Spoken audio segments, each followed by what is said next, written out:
Ignacio Fernández Soya viene en representación de la empresa BASF. Es arquitecto por la Universidad Politécnica de Madrid y ha dedicado toda su vida profesional a la especialidad de las envolventes, primero como fachadista y después como suministrador de materiales y ahora como consultor en proyectos y obras de fachadas singulares. Ha trabajado con diversos estudios.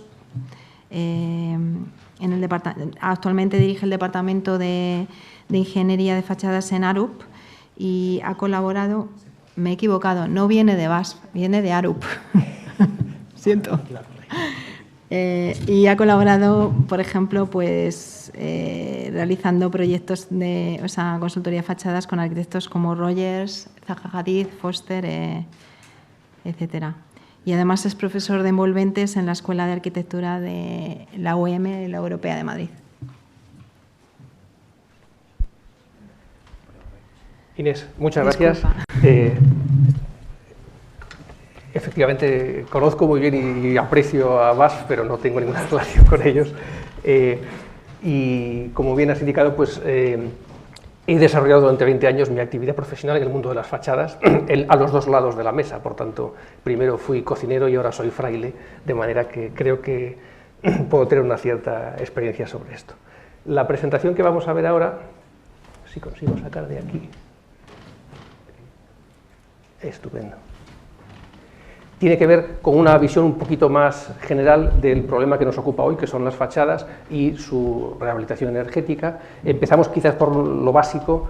Para mí una fachada tiene como tres características. En primer lugar, la vemos como una barrera, y hoy hemos hablado de ello mucho. El aislamiento térmico lo que pretende es cerrar el paso de flujos de calor y también el paso de aire de dentro a fuera, y es lo que hacemos cuando tenemos un ambiente exterior hostil, que es lo que sucede pues una parte importante del año. También podemos verla como un filtro, y en este sentido necesitamos que la fachada nos permita entrar luz, nos permita dejar vistas y nos permita también pasar aire para ventilación. Por tanto, tenemos hasta aquí una doble función que en cierto punto es contradictoria.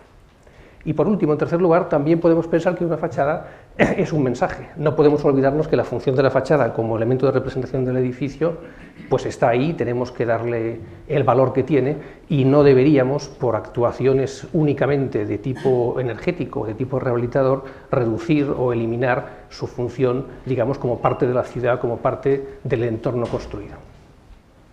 Claro, combinar estos tres aspectos es lo que hace nuestro trabajo difícil. Si fuese fácil, pues no estaríamos aquí esta mañana, estaríamos trabajando todos haciendo rehabilitaciones. Como es difícil, pues necesitamos darle unas vueltas adicionales al problema.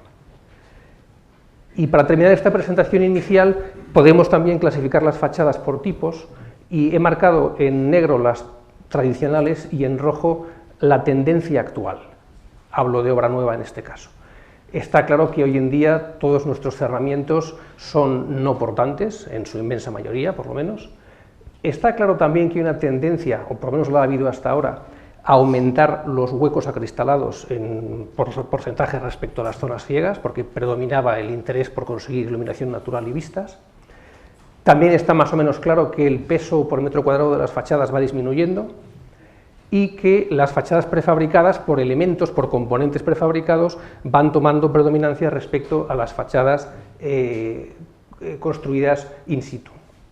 Y por último, las fachadas tienen que comportarse desde un punto de vista energético global como elementos pasivos. Esto lo tenemos todos claro, no hace falta que lo incida, y es así y tiene que seguir siendo.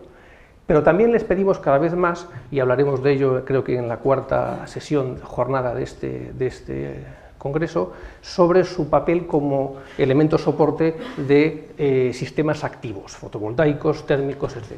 Además de eso, hay un tercer aspecto que no es solo pasivo y solo activo, es una cosa intermedia, que lo dejo ahí entre dudas, del que hablaré al final de mi presentación.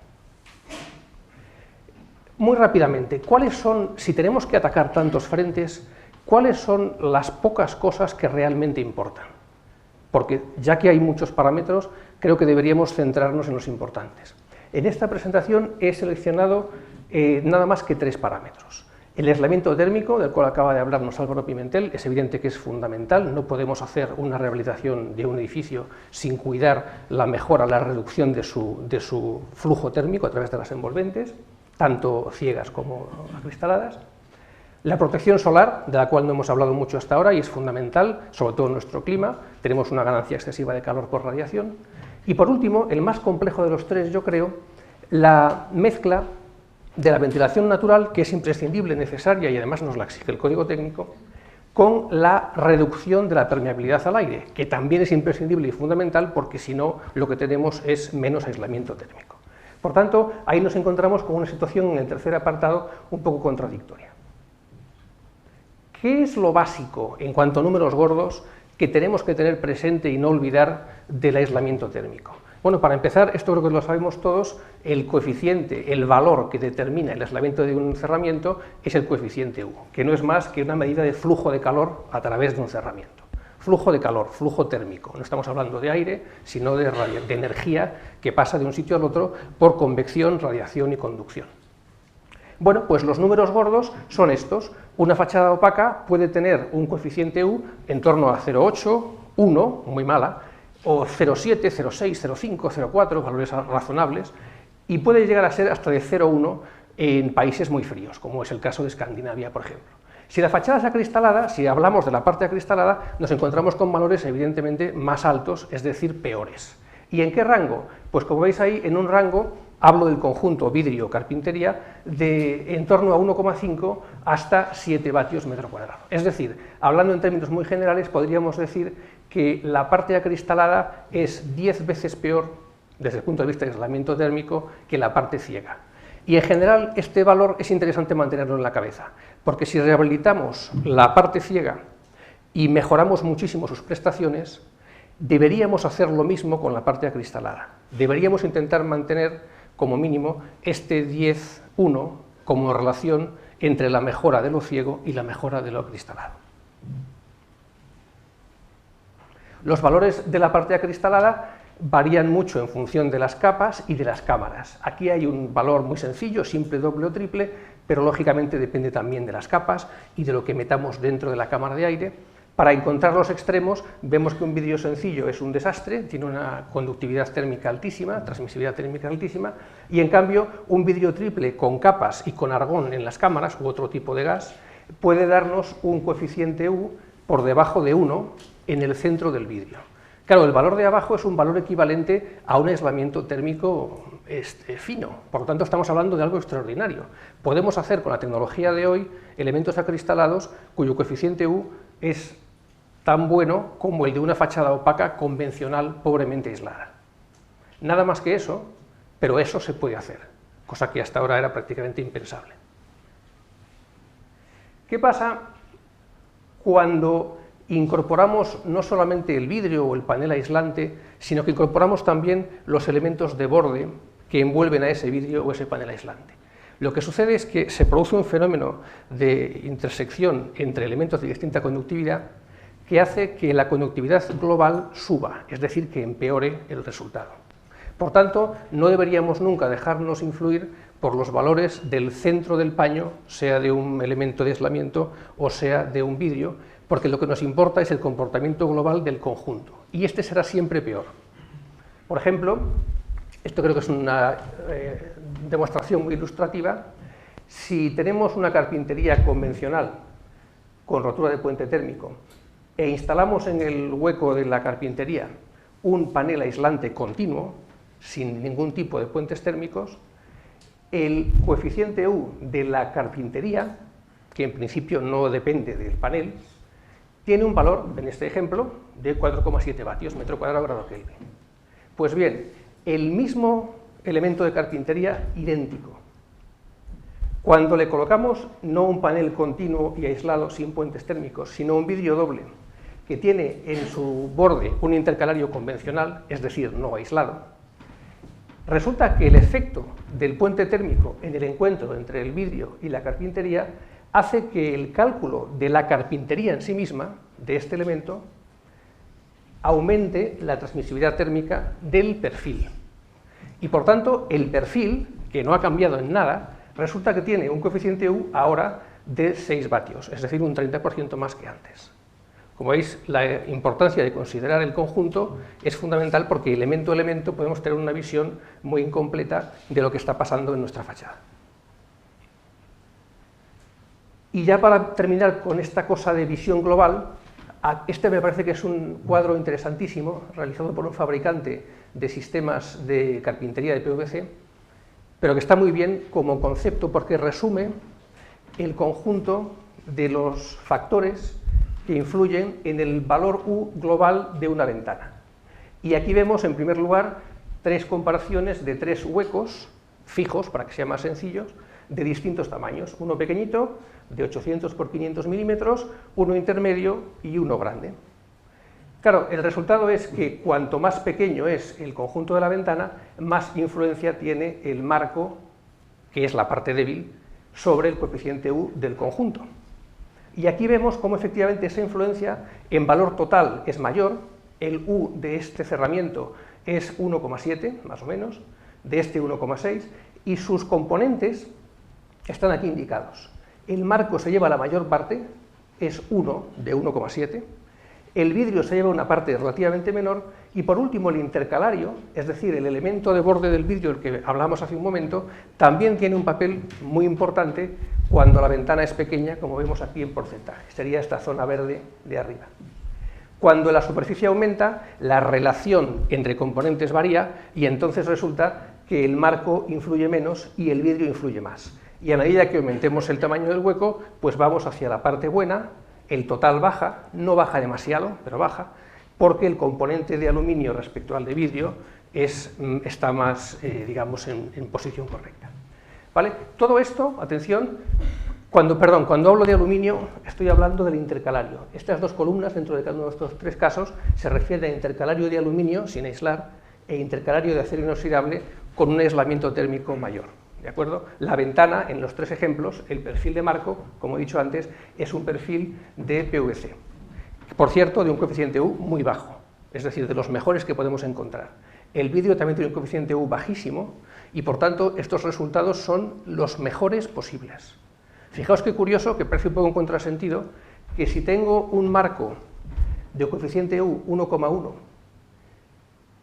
perdón, aquí 1,5, y un vidrio de coeficiente U 1,1, uno esperaría que la media de esas dos fuese algún valor entre 1,1 y 1,5. Y es así en el caso de las ventanas medias o grandes. Pero en el caso de la ventana pequeña, por influencia justamente del efecto de borde entre marco y vidrio, resulta que el coeficiente U del conjunto es mayor que el U de cada elemento. ¿Vale? Por tanto, a veces pasan cosas que van contra el sentido común, pero es que esto es así. Cuando analizamos flujos de aire, flujos de calor en este caso, el efecto de encuentro, el efecto de borde, es importantísimo, y cuanto más pequeño sea el elemento, más influye en el resultado global.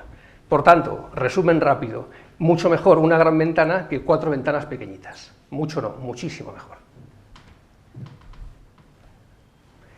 ¿Cuál es el segundo elemento de los tres que me he preocupado por considero más importantes? El factor solar, un elemento que para los técnicos es muy conocido, pero que para los no técnicos empieza a ser ya aguas turbulentas. ¿El factor solar qué mide? Pues lo que mide es el porcentaje de radiación energética solar, radiación solar, que entra en un edificio a través de los elementos acristalados, a través de los elementos transparentes. Y por tanto, dependiendo de dónde estemos, puede ser estupendo. En invierno, la radiación solar contribuye a ganar radiación térmica y por tanto a introducir energía en el edificio, luego es buena. En cambio, en verano es mala porque lo que nos hace es aumentar cargas que tendremos que responder con refrigeración. Por tanto, dependiendo de en qué época del año estemos o en qué zona estemos del mundo, el factor solar es un dato que puede sernos conveniente y por tanto querremos abrir los huecos acristalados a sur o a este o a oeste para que entre el sol, o lo contrario, querremos protegernos de ello. Luego, no hay una respuesta única frente a este hecho, hay que medirlo en cada caso, lo que hace nuestro trabajo, repito, mucho más interesante. Bueno, el factor solar no es un coeficiente con una dimensión, es un porcentaje entre 0 y 1, y se entiende que cuando es 0 no tenemos nada de ganancia de radiación solar, cuando es 1 tenemos toda la ganancia de radiación solar posible. 0 sería una pared opaca, 1 sería la ausencia total de elementos de cerramiento. ¿Vale? Entre esos dos vamos a estar. Y claro, el punto aquí es el vidrio, y como estamos en un clima que es el nuestro, en el que la radiación en verano cada vez es más importante por el tema del cambio climático, y en el que además, por nuestro propio confort, cada vez damos más importancia a la refrigeración, nos encontramos con un problema, y es que cada vez más invertimos en consumir energía de refrigeración. El porcentaje de refrigeración aumenta año a año en el cómputo total de la energía para mantener los edificios confortables. Esto en nuestro clima. ¿Qué tenemos que hacer entonces? Intentar que los elementos acristalados, de la forma que ahora veremos, se protejan para que reduzcamos ese porcentaje, ese factor solar, y consigamos no tener que invertir en aires acondicionados. Lo decía Dolores Huerta esta mañana, introduciendo en el edificio de Valladolid pues una segunda piel de lamas o de elementos metálicos perforados que redujese ese factor solar. ¿Qué hacemos normalmente en rehabilitación o en obra nueva? Lo que hacemos es insertar, no hacemos esto, lo que hacemos es insertar elementos de control solar por fuera naturalmente del elemento cristalado, que idealmente serían lamas retráctiles, ajustables, y también idealmente elementos de parasoles que salen hacia afuera en las fachadas sur para tener sol en invierno y para protegernos del sol en verano. Esto es básico, pero curiosamente se nos olvida. Y una y otra vez nos protegemos contra el U, es decir, mejoramos el coeficiente U, aislamos nuestros edificios en rehabilitación, pero olvidamos que al hacer eso estamos dejando la puerta abierta a una ganancia solar extraordinaria en verano, y con una fachada opaca mejor aislada nos va a obligar todavía más a invertir en refrigeración. Es decir, mejoramos en una parte, pero empeoramos en otra. Si no hay una visión global, pues el problema al final no acabamos de resolverlo de una manera integrada. Como esto tiene que ver con vidrios, aporto este gráfico más o menos numérico, que creo que es interesante, que refleja la relación entre el factor solar del vidrio, que está medido aquí abajo, y la transmisión luminosa del vidrio, que está medida en el eje vertical. Lamentablemente, por lógica de la física, cuanto menos radiación energética queramos que pase, también reducimos la transmisión solar, la transmisión visible. Al fin y al cabo, la parte visible y la parte energética son longitudes de onda de la misma energía solar. Por lo tanto, estamos, al poner un filtro, por muy selectivo que sea, si seleccionamos y evitamos que pase el calor, también reducimos una parte de la energía visible que entra, y que esta siempre la queremos. Bueno, pues por tanto tenemos una relación que hoy en día es una pendiente 2:1, de manera que si tenemos un vidrio cuyo factor solar es, por ejemplo, de 0,4, 40%, podemos suponer que el máximo de transmisión luminosa que conseguiremos será del 80%. ¿Vale? Y esto se cumple en todos los casos, salvo excepciones que empiezan a aparecer en el mercado, y esta es una de ellas, muy interesante, la primera, yo creo, comercial, en la que se ha roto la barrera del 2:1. Existe un vidrio cuyo factor solar es del 30%, 0,30, y que en cambio tiene por debajo de 0,30, 0,28 para ser exactos, y que tiene una transmisión luminosa del 60%. Un poquito por debajo, pero ya por debajo de esa línea 2:1.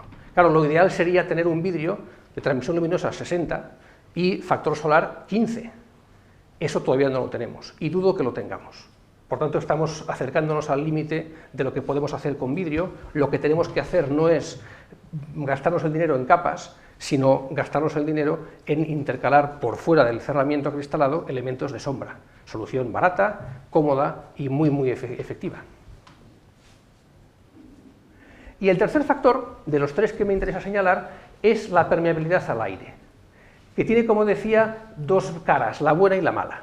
En primer lugar, ¿esto qué es? Bueno, pues es muy fácil. La permeabilidad al aire también es un hecho físico, y se debe a que las fuerzas que hay dentro y fuera del edificio, las presiones de aire, no siempre están igualadas. Cuando hay una diferencia de presiones, tendremos movimiento de aire de dentro a fuera o de fuera a dentro. Y esto puede deberse a un efecto simplemente del viento, que crea esas presiones, a un efecto chimenea dentro del edificio por diferencias de calor, que hacen que se creen corrientes de abajo arriba, corrientes convectivas, y por último se puede ver también al efecto específico de los equipos de climatización, de calefacción, que están en cierto modo como agudizando el fenómeno convencional del efecto chimenea. En todo caso, como vemos, es un efecto inevitable. En los edificios tendremos siempre diferencias de presiones y tendremos, por tanto, siempre una parte de aire que querrá entrar o salir del edificio lo queramos nosotros o no. Y para evitar que esto suceda en una cuantía excesiva, lo que hacemos es impermeabilizar los edificios al aire. Hacemos que nuestras fachadas sean lo más cerradas al paso de aire posible.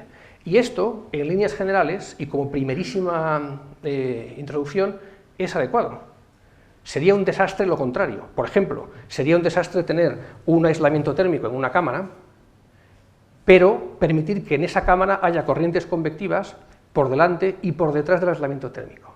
Si el aislamiento térmico son paneles independientes y están colocados en el medio de la cámara y hay movimiento de aire alrededor de ellos, el coeficiente U de estos paneles aumenta muchísimo, es decir, el flujo de calor aumenta, cosa muy mala. Por tanto, impermeabilizar al aire, en principio, en reglas generales, es bueno. Lo que pasa es que, por otra parte, necesitamos, y lo sabemos también todos, que nuestros edificios respiren. Necesitamos que la fachada sea permeable, en un movimiento más lento quizás, para que tanto el aire como el vapor de agua puedan fluir a través de la fachada y evitemos problemas de condensaciones, de mohos, de humedades, problemas que al final derivan en una falta de calidad en el ambiente interior del edificio y también en un problema de durabilidad. Esto es un problema dramático de climas distintos del nuestro. Bueno, en España lo tenemos, por ejemplo, en la cornisa cantábrica, y en otros lugares del mundo pues es un clásico en Canadá. Ambientes fríos, pero muy húmedos, y con una presencia de elementos bióticos en el ambiente, en los edificios, altísima. Ahí necesitamos controlar muy bien el movimiento del aire, permitir este movimiento de aire para que tanto el ambiente como los cerramientos se mantengan en las mejores condiciones posibles. Como veis, el problema lo tenemos ahí y lo podemos encontrar en el código técnico. Una parte del código nos dice, reduzca usted sus transmisiones de aire, y la otra parte del mismo código nos dice, aumente usted su ventilación. ¿A cuál tenemos que hacer caso? A las dos. No es verdad que esté equivocada una parte, no, están las dos en lo cierto. Lo que hay que hacer es integrarlo de la manera adecuada a cada clima y a cada caso, y ese es nuestro trabajo, que lo hace difícil e interesante. La ventilación natural tiene además un componente asociado valiosísimo, que es la posibilidad de utilizar positivamente la inercia térmica, es decir, la masa dentro de los edificios, para que actúe esta masa como elemento de pila térmica. El concepto, lo tenemos en estos dibujitos muy claro, es que en invierno el sol puede incidir sobre, por ejemplo, sobre el suelo de un edificio de planta baja, unifamiliar, y este suelo está acumulando radiación solar que libera por la noche. El tiempo de acumulación de un suelo denso y de conductividad baja es de 6-8 horas, de forma que lo que tenemos es una pila térmica que está absorbiendo calor y liberándolo cuando ya no hay radiación solar. Por tanto, lo que hacemos es mejorar el clima interior a coste cero. En verano es un poco al revés. El sol está alto, luego no tenemos sol, la temperatura es alta porque fuera hace calor, lo que hacemos es que el suelo absorbe el calor del interior, poco a poco, naturalmente esto no es una panacea, y lo libera por la noche. ¿Qué hace falta para que esto funcione en verano indefectiblemente? Hace falta que tengamos ventilación asociada con la liberación de calor, si no, no funciona. Si no tengo ventilación, no me estoy llevando el calor que se libera por los elementos masivos. Luego, sin ventilación, no funciona la inercia térmica. Por tanto, la ventilación es buenísima cuando la asociamos con inercia térmica, porque ambas se combinan y actúan de una forma un poquito especial. El edificio aquí, aunque estamos hablando nada más que de sol y de hormigón, se comporta de una forma muy curiosa. Ya no es pasivo, ni desde luego no es activo, no es un elemento fotovoltaico esto. ¿Qué es? Es una forma de entender la tercera cosa que os decía al principio, que a mi entender tiene mucho futuro en la comprensión del comportamiento térmico de los edificios, que es un comportamiento reactivo, que vamos a ver inmediatamente. Vale, como conjunto de estas cosas que acabo de comentar, una envolvente tiene un comportamiento térmico complejo. Al final, los flujos de calor, todo se reduce a eso, energía, los podemos medir y los tenemos que medir como por lo menos 4 variables. Una de ellas es el calor que tenemos por ganancias internas, lo que pasa dentro del edificio, que también genera calor, iluminación, equipos informáticos, personas. El segundo, hemos hablado de él, el flujo de calor de los cerramientos, es decir, lo que mide el coeficiente U. El tercero, la radiación solar, lo que mide el factor solar. Y el cuarto, la ventilación, lo que en este caso implica de pérdida, o a veces de mejora, el hecho de tener movimiento de aire que nos está moviendo calor. Por tanto, el flujo total de un edificio varía a lo largo del año por la suma, que puede ser positiva o negativa, de estos 4 factores. Y también varía a lo largo de la semana y a lo largo del día. Luego estamos claramente en una situación dinámica, no en una situación estática. Solo con coeficientes U no tenemos suficiente para interpretar el comportamiento de un edificio. Y esta cuestión de lo dinámico y lo estático me lleva a terminar con lo que creo que es el futuro para nuestro sector desde un punto de vista de energía y de envolventes. Y es una cosa que hasta ahora era tan difícil de medir que muchos de nosotros, y yo desde luego estaba entre ellos, no nos lo creíamos, sencillamente. Creo una cierta expectación. ¿De qué se trata? ¿Qué es esta cosa? Bueno, pues esta cosa es no pensar solo en términos de edificios como burbujas, que es lo que hacemos y está bien hecho, en primera visión, sino intentar también incorporar la panacea, la utopía del edificio abierto al paisaje, que disfruta de un paisaje maravilloso, que está integrado con la naturaleza, como por ejemplo la imagen de esta casa en Japón. Claro, la cuestión es que muchas veces nos hemos planteado, y yo entre ellos, que o haces una cosa o haces la otra, y esa no es la respuesta correcta. La respuesta correcta es tener las dos. Encontrar la forma de hacer que la envolvente del edificio se comporte como burbuja cuando toca, y como elemento permeable cuando se puede. Eso es verdaderamente la respuesta pasiva, correcta, que reduce el consumo energético a nuestro problema. ¿Y cómo hacemos eso? Pues el concepto es, a nivel de edificio completo, pensar en términos de algo reactivo.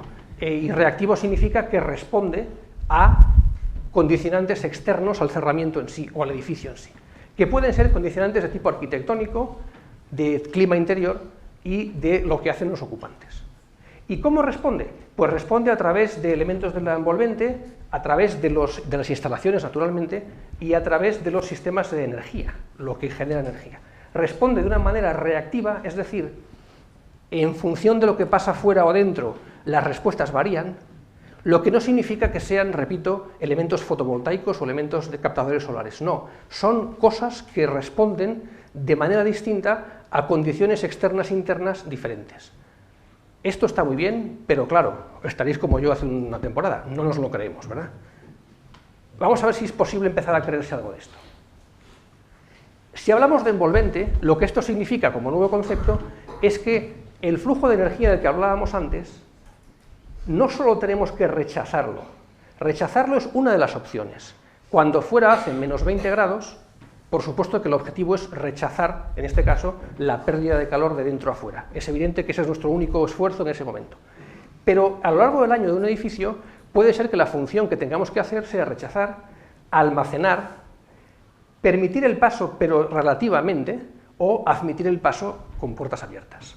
Dependiendo de las situaciones, haremos una u otra de las cosas que tenemos ahí. Y eso es lo importante, diseñar sistemas, partes del edificio, componentes, que sean capaces de reaccionar o de responder reactivamente a lo que el clima exterior-interior demanda. Repito, bárbaro. ¿Y esto en qué se traduce?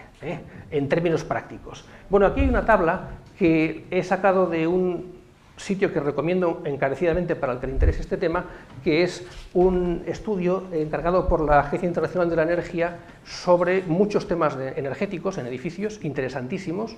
Este es uno de ellos, es el anexo 44, que habla sobre elementos reactivos en edificios y, por tanto, os dirijo directamente a la fuente donde está la información más completa en este momento. ¿Cuáles son esos tipos de acciones que podemos hacer? Pues podemos almacenar energía, como por ejemplo el sistema de masa térmica, de inercia térmica.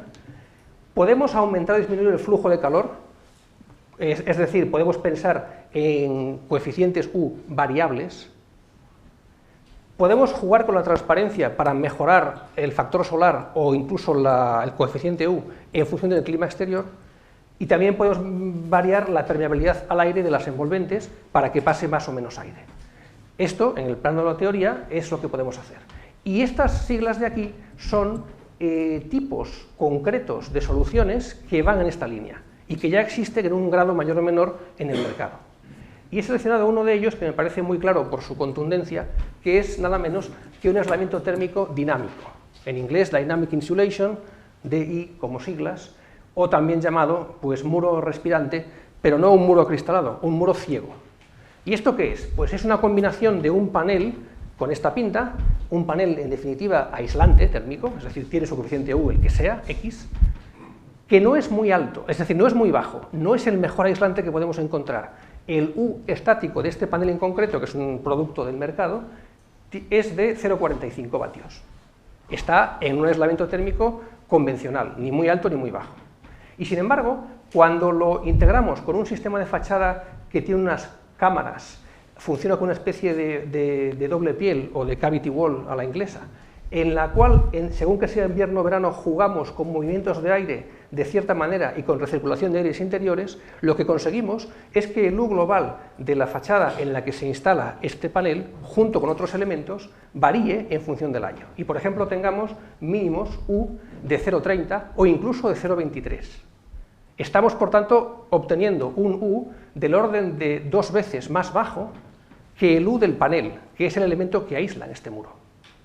Esto para mí, sinceramente, es un territorio nuevo en el cual yo creo que hay muchas respuestas a las preguntas que nos hacemos, porque queremos hacer edificios que sigan siendo respirantes, que funcionen con el exterior, no queremos hacer cápsulas. No es fácil, pero yo creo que aquí está gran parte de la respuesta de lo que hay que hacer, y en concreto en edificios existentes, donde la inercia térmica la tenemos ya, donde podemos trabajar con la incorporación de materiales de cambio de fase en cerramientos interiores para conseguir inercia térmica si no la hubiera, donde podemos escoger cómo funciona la fachada exterior cuando trabajamos por fuera, y donde podemos incorporar elementos más complejos de los habituales, porque tenemos ya una parte de la fachada construida y lo que nos falta simplemente es añadirle capas nuevas a lo ya existente. En resumen, el planteamiento es, como decía al principio, que no estamos escogiendo entre una cosa u otra. Estamos aceptando que el problema es mucho más complejo de lo que pensábamos, y por supuesto que hay que empezar ahorrando energía. Hay que empezar aislando, esto no se lo puede saltar nadie. No hay respuesta que no pase por aquí. También es verdad que tenemos que tener en cuenta, y no he hablado de ello, de la energía embebida en los materiales de construcción de nuestro edificio o de rehabilitación, porque esto es parte de la cuenta general del CO2. Hoy, parte pequeña, todo hay que decirlo. La envolvente de una fachada representa, en términos de masa de materiales, un porcentaje de CO2 del orden del 15% del conjunto del edificio. Cuando digo del edificio me refiero al consumo de la vida útil de un edificio, ¿vale? Es decir, los materiales de una fachada no representan un porcentaje muy importante en el CO2 emitido por un edificio en su vida útil, hoy. Pero a medida que reduzcamos el consumo de CO2, la emisión de CO2, porque estamos reduciendo el consumo energético, el porcentaje de lo embebido aumentará. Luego, hoy quizás no sea lo prioritario, por eso no he hablado de ello, pero dentro de 5 años lo será.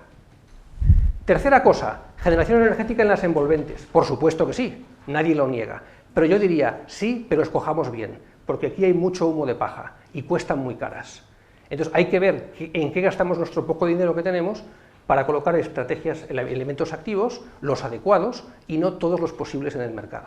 Y cuarto, y esto es lo novedoso, empezar a pensar en términos más complejos de sistemas reactivos, en los que hay que, por supuesto, modelizar el edificio, hay que saber muy bien qué pasa, hay que hacer cuentas más complejas, los números aquí son importantísimos y ya no son números fríos, son evaluaciones energéticas anuales, con puntos picos y con puntos valle, con días espléndidos y con días no tan buenos. Pero si somos capaces de explicárselo a los usuarios, esta es la forma de hacer todavía más que la reducción energética llegue al límite al que tiene que llegar, sin que perdamos confort en el edificio, sin que creemos problemas posteriores en la vida del edificio. Porque cuántas veces al arreglar una cosa estamos creando otro problema. El truco de esta última fase del trabajo está en entender el edificio globalmente y aplicar mecanismos de rehabilitación energética que no destruyan lo que ya funciona bien y que permitan mejorar lo que no funciona bien, que es su consumo energético anual. Y con esto hemos terminado. Muchas gracias.